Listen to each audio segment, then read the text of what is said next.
Absolutely great to have you here. You know, S&P 500 is creating higher lows and New Zealand yen is breaking above a resistance as we speak. Litecoin could be staging a rally and silver is trading near to a rising channel low. So watch this video to have a better understanding of key levels and potential price targets. If you like the video, please leave a comment and give us thumbs up. That would be really appreciated. Thank you. Watch this video only if you agree with this disclaimer and with the fact that we don't provide any investment advice. This is S&P 500 in the daily time frame. While this market has been moving sideways over the last 2 to 3 days, it is still bullish. Basically, this is because the market is making higher lows and higher highs, and it is moving higher inside this trend channel. Also, the moving averages are pointing higher. The faster moving average is above the slower. These are 30 period and 50 period averages. And yes, you might point that the market has been moving sideways a little longer. So for over this period of time, there's been sideways movement, no new highs. And yes, this happens every now and then. We had something similar happening here. The market was kind of looking for reasons to buy, reasons to move higher, and eventually this was sorted or resolved to the upside, and now we have something similar here. Okay, the reason I'm bullish on this market is because yet again we have two higher lows in place. The first one is here. This is higher than the previous lows, and the next low, reactionary low, is also higher. So as long as these aren't violated, as long as especially this low here isn't violated, then this market is good to go higher. Obviously, we don't know beforehand where the market is going to go to from here.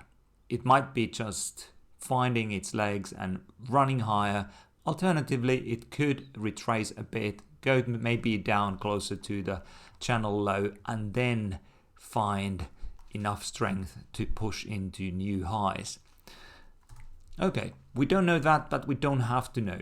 We can just follow the price action on daily basis and look for trading setups, as we know that the likelihood of market moving higher is greater than the likelihood of market moving down. New Zealand JPY is interesting currency pair at the moment. It is pushing above a resistance level that used to hold it down for quite some time.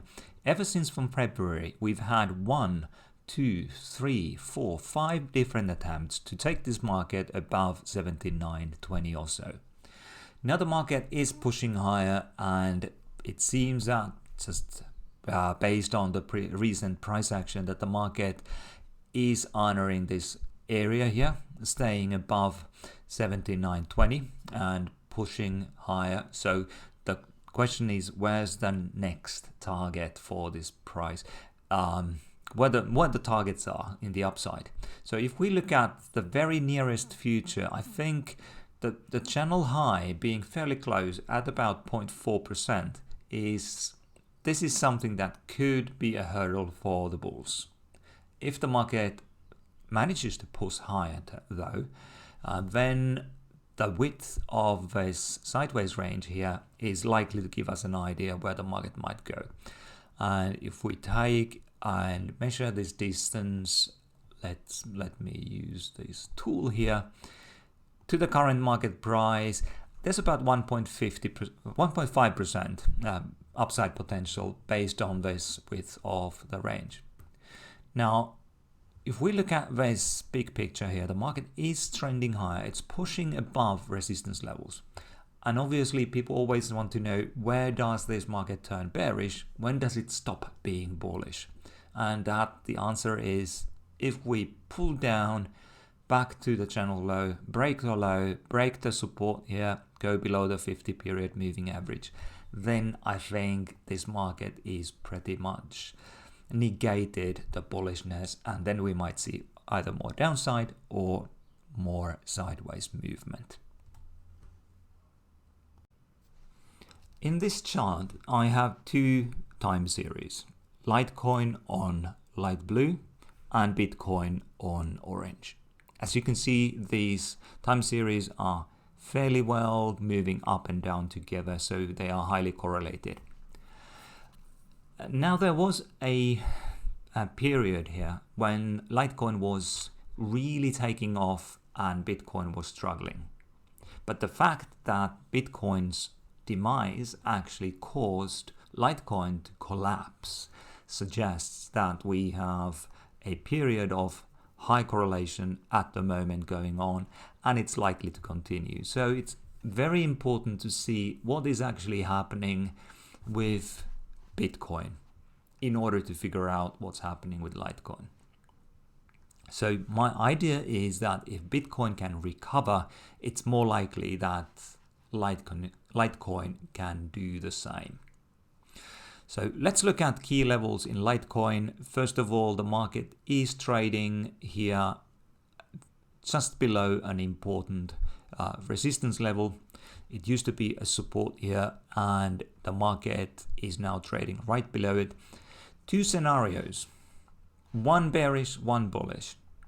If Bitcoin recovers, it's likely that we get to above this 207. If Bitcoin can't, then we could see Litecoin rolling over and then maybe moving down to these lows. Or who knows, the market might even go further down.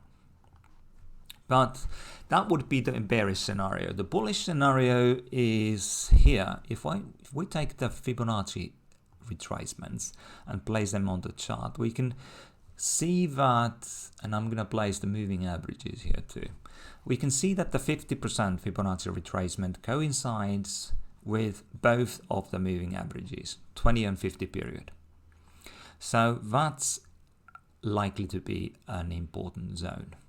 Somewhere around here, I think the bulls are likely to take some of the profits off because this is such an important level. And if we do some trend line analysis, we see that actually, yes, we are getting another confirmation that this is an important area. So that would be the bullish scenario. Market going above the 207 resistance and then rallying up to say 260 to 275 range. Silver has been trending higher. We have the series of higher lows and higher highs. And if we now, as you can see, there's been an attempt to take this market outside of this rising trend channel, but the market has moved back inside the channel. If this continues, then there is about, there is about 1.9% to the next resistance level at 28.22. So then that's good. If we get a rally up there, then that's good, and then the market is likely to push above this high. But if it violates this and then moves outside the rising trend channel, violates this low here, then it's more likely to retrace further, and then we might be seeing this market based on this channel width. Let me see, roughly the width of the channel. Sorry, again, there we go. Okay, then that would suggest that we come down to the 50% Fibonacci retracement area where we have the 50 period moving average as well. So that would be the bearish scenario if we now can't get the bulls going and bidding this market higher. If we can move higher from here, then it's likely that this high is taken out and we are probably going to test the next one. So these are the two scenarios for silver at the moment. If you find these helpful, please leave us a comment, give us thumbs up, and tell your friends about these videos. That would be really great. Thank you. I hope this video was helpful. If you need any more teaching, come to TIOmarkets.com/webinars. Our webinars are free and I'm there to teach you. So I see you soon there. Until then, trade safe.